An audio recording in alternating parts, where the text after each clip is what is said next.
Today is the 23rd of August 2021. This is Ziethener Luch. It's a rest station on the Berlin Ring, the motorway that goes all the way around Berlin. And this is where I'm going to spend the night. It's going to be a bit of a noisy night. It's not going to be as quiet as I had 2 nights ago when I was just about the only person, and I believe I was the only person there because there was a bus at the place as well, but I didn't see anybody else around. Here, this is packed out. Let's walk across a little slow. I was at lorry on its way down, but you can see what the situation is. And this is quite normal. And the reason I've stopped now, it's because I thought if I leave it any longer, I won't get a place to actually stay in. So this is common in Germany.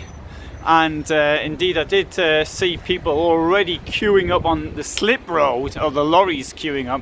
I really do feel for the lorry drivers in situations like this, is that they cannot really park. Now here we are.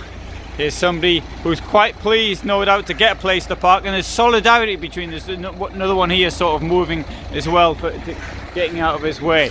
I'll show you a little bit more of where we are, because this is quite I don't know, it's quite a nice well, I don't know, that's quite the right, it's not the sort of place you'd want to probably come for a 2-week break or something, but there you are. There's the toilet and the lorries. Now, one thing is the lorries do tend to occupy the places for the cars. For example, there's 1, 2, 3, 4 places that lorries occupy.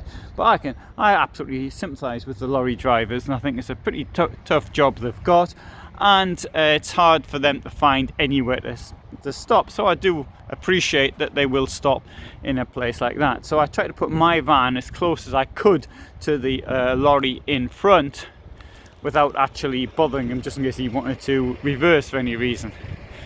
Anyway, so there we can see red sky at night. That's a very good sign. And so that's the direction I am heading in, which is west, on my way to Dusseldorf. So this gives you an idea what it's like on the motorway in Germany towards the end of August. And now back to my van. So thanks for watching. Hope you found that interesting, and all the best from Germany.